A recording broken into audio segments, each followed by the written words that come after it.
News that's coming in from Sambhal in the state of Uttar Pradesh. It is India Today that has accessed Sambhal riots FIR. Samajwadi Party MP Barq has been named as accused number 1 in the FIR that has been filed in the riots case. FIR also reveals that it was Barq who incited Sambhal crowd, which then led to violent protest. FIR has also been lodged against 800 people for inciting the violence in Sambhal. 2 days ago, Samajwadi Party MP had visited the mosque and provoked the people. The FIR also says rioters tried to fire at the police personnel with the intention to kill. 4 people died when ugly clashes took place over the survey of a mosque. My colleague Arvind Oja is now joining me on the story. Arvind, देखिए FIR में साफ साफ 2-3 चीजें लिखी हैं। सबसे पहली तो ये कि जो सांसद हैं वहां के, वो 2 दिन पहले मॉस्क गए थे और आसपास के लोगों को उन्होंने भड़काऊ भाषण दिए, और जो राइटर्स थे उन्होंने जिस तरीके से पथराव किया वो इंटेंशन टू किल था। बिल्कुल, और देखिए जो समाजवादी पार्टी के सांसद है जियाउर रहमान वर्क, उन पर काफी संगीन आरोप है और एफआईआर जो इंडिया टुडे ने एक्सेस किया है उसमें साफ साफ लिखा है कि जो जियाउर रहमान वर्क है उन्होंने राजनीतिक लाभ लेने के लिए लोगों को भड़काया, सांप्रदायिक माहौल खराब किया। जो हिंसा हुई थी इससे 2 दिन पहले जामा मस्जिद वो पहुंचे और भीड़ को काफी ज्यादा उकसाया, उग्र किया, और उसके बाद नतीजा ये हुआ कि 24 तारीख को जब सर्वे हो रहा था भीड़ काफी ज्यादा उग्र हो गई। एफआईआर में बाकायदा जियाउर रहमान वर्क वो नेम्ड है। दूसरा जो आरोपी है वो सुहेल इकबाल है, जो संभल के विधायक है, उनका बेटा है। साथ ही साथ 700 से 800 अज्ञात अननोन जो लोग हैं वो नेम्ड है। और बाकायदा एफआईआर में खुलासा हुआ कि किस तरीके से जब सर्वे चल रहा था तो उग्र भीड़ ने पुलिस वालों पर फायरिंग की, जिसमें एक जो इंस्पेक्टर है अनुज चौधरी, उसको एक पैर में भी गोली लगी। बाकायदा जो एफआईआर है उसमें कहना है कि जो भीड़ है वो खतरनाक हथियारों से लैस थी।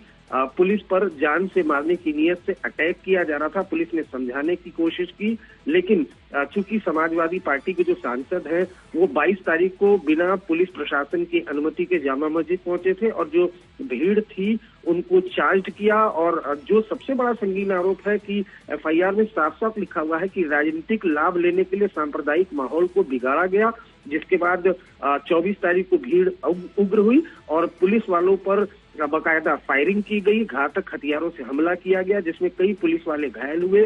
साथ ही साथ जो पुलिस की गाड़ियां थी उसको भी आग के हवाले कर दिया गया। जी, सारी जानकारी देने के लिए बहुत बहुत शुक्रिया। My colleague Arvind Ojha putting things in perspective. The FIR has now named the MP from Sambhal and has also said that the intention was to kill the police personal.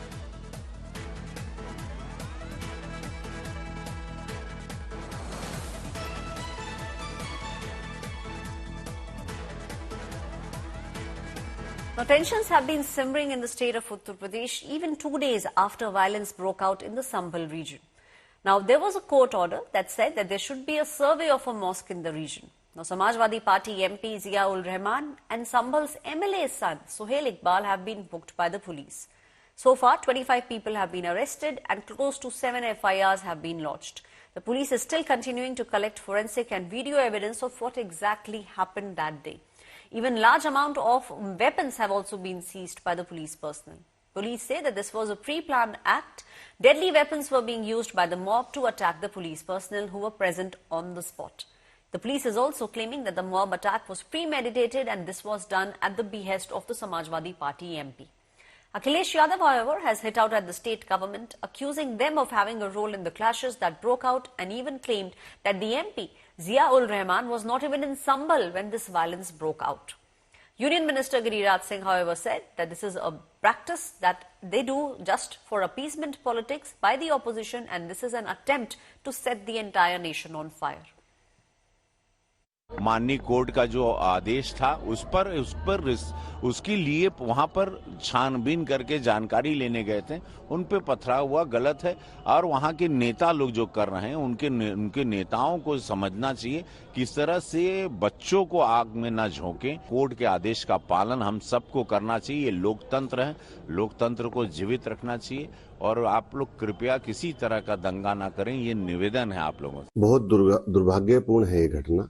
आज 21वीं सदी में हम लोग हिंदू मुस्लिम पे लड़ रहे हैं। जब 1991 अधिनियम के तहत जो पूजा स्थल जहां पे है वहीं रहेगा, तो अब ये कौन लोग हैं जो बार बार इस तरह की याचिकाएं कर रहे हैं और दोनों पक्षों को सही से सुने बिना इतनी जल्दबाजी में कोई डिसीजन आना और उसको इतनी तेजी से फॉलो करना कहीं ना कहीं साजिश लगती है।